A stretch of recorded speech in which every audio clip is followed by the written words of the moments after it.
Tiene la palabra la diputada Marcela Rodríguez. Gracias, señora presidenta. En primer lugar, quiero salvar un error que creo que ha sido involuntario y quizás debido a la juventud, pero que este recinto no puede obviar, y es: el presidente Kirchner no fue el primer presidente que no haya nombrado jueces amigos en la Corte Suprema de Justicia. Creo que por un respeto básico, fundamental, que merece el expresidente Raúl Alfonsín, no se puede dejar de desconocer que las designaciones a personalidades como Genaro Carrió o como Jorge Baqué, de quienes nadie puede dudar su trayectoria de hombres probos y su defensa aguerrida de los derechos humanos, no eran amigos de Raúl Alfonsín. Es más, Genaro Carrió conoció a Raúl Alfonsín simplemente porque estaba la firma de Raúl Alfonsín antes que la suya en el famoso caso Pérez de Mnit. Creo que esto realmente no podemos dejar de desconocerlo y realmente lo hago en la memoria de Raúl Alfonsín. Me parece que desde el oficialismo, una vez más, se pretende reducir a un debate que es fundamental para nuestras instituciones, a una mera retórica simplista, maniquea, de eslogan, que puede ser efectista, pero que finalmente es vacía de contenido. Según el discurso oficialista, por un lado está la oposición, que defiende los intereses perversos de las corporaciones, y por otro lado está el gobierno, que representa los sanos propósitos de la democracia y del pueblo. Tanto la literatura infantil creo que podría reconocer que la descripción del mundo es un poco más compleja que esto, y básicamente los mismos principios de la lógica nos van a llevar a ver cómo los propios diputados que aquí han expuesto sus posiciones realmente se han contradicho. ¿Qué se ha dicho acá? Después de hablar pestes de las corporaciones y algunas cosas quizás podríamos llegar a coincidir en algún sentido que después explicaré, pero han dicho que uno de los grandes éxitos que ha tenido este Consejo de 13 miembros impulsado por el kirchnerismo ha sido el alto porcentaje de consenso. Dicen que están votando un 95% de forma unánime, sin disensos, sin disidencias. ¿Y entonces con quién votan si no con las corporaciones? ¿En qué quedamos? ¿Las corporaciones son malas, pero votan junto con ellas?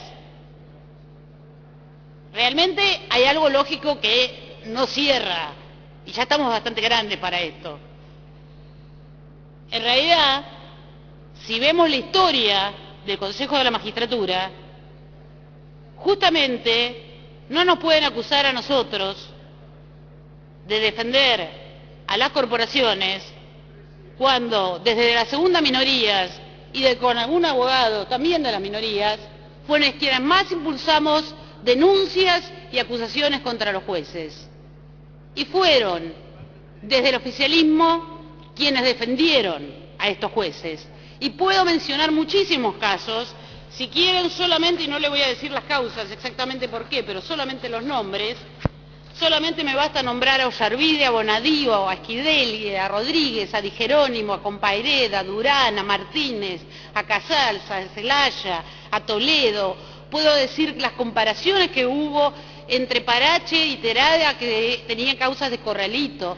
Lo cierto es que si miramos las estadísticas, no pueden decir que este Consejo ha sido más efectivo.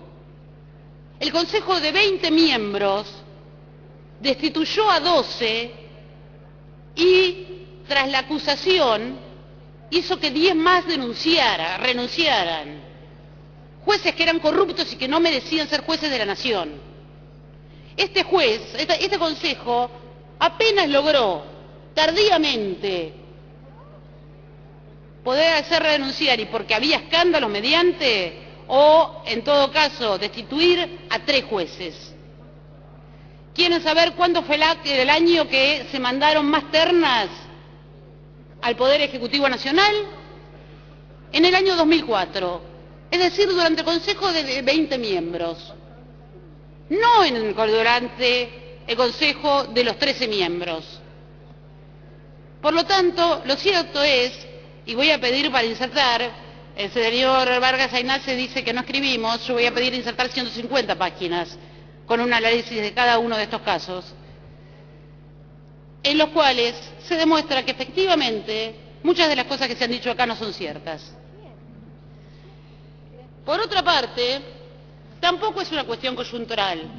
Las críticas que estamos sosteniendo, yo misma las he sostenido cuando era integrante del Consejo y criticaba el funcionamiento de los 20 miembros, del Consejo de 20 miembros, las reiteramos en el momento en que se hizo la reforma kirchnerista y las seguimos manteniendo. Pero además, no está acá el diputado Yoma, fueron parte de las propuestas que los distintos bloques de la oposición tuvieron en sus plataformas. Por lo tanto, efectivamente, sí tuvimos mandato para votar esto, y no es una cuestión coyuntural que lo estamos haciendo en contra de un gobierno y tenemos un mandato popular porque lo pusimos en nuestras plataformas. Así que quizás el gobierno también debiera escuchar ese mandato popular, antes de adelantarnos un veto.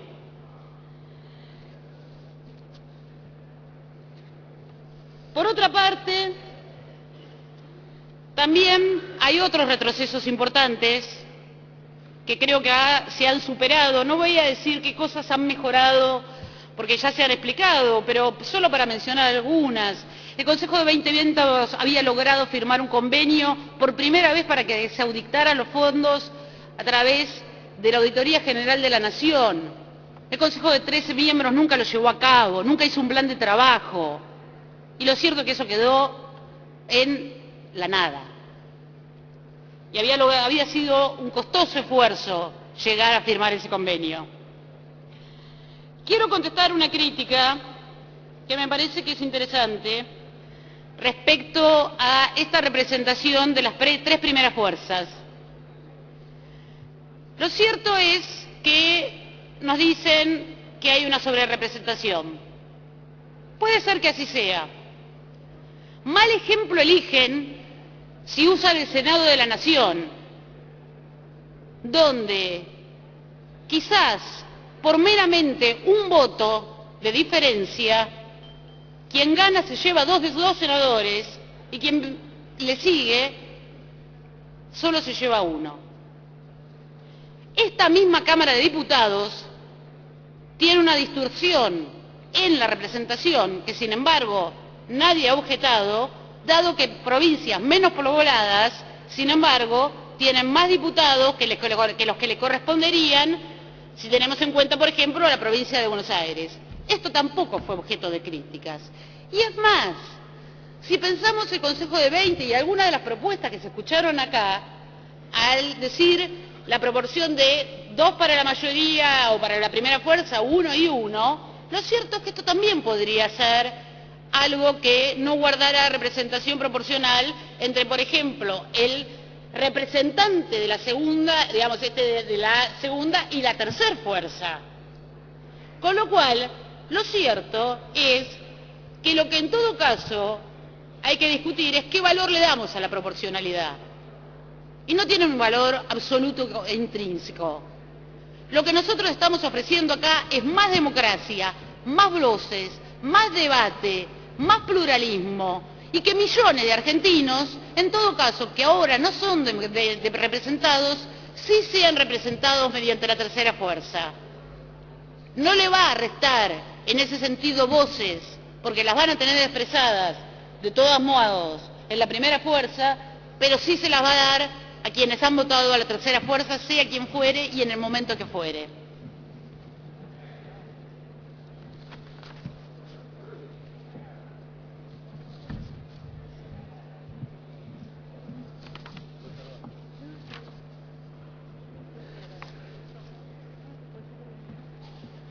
voy a decir sinceramente que probablemente cada uno de nosotros tenga propuestas distintas y por eso presentamos propuestas distintas en nuestros proyectos.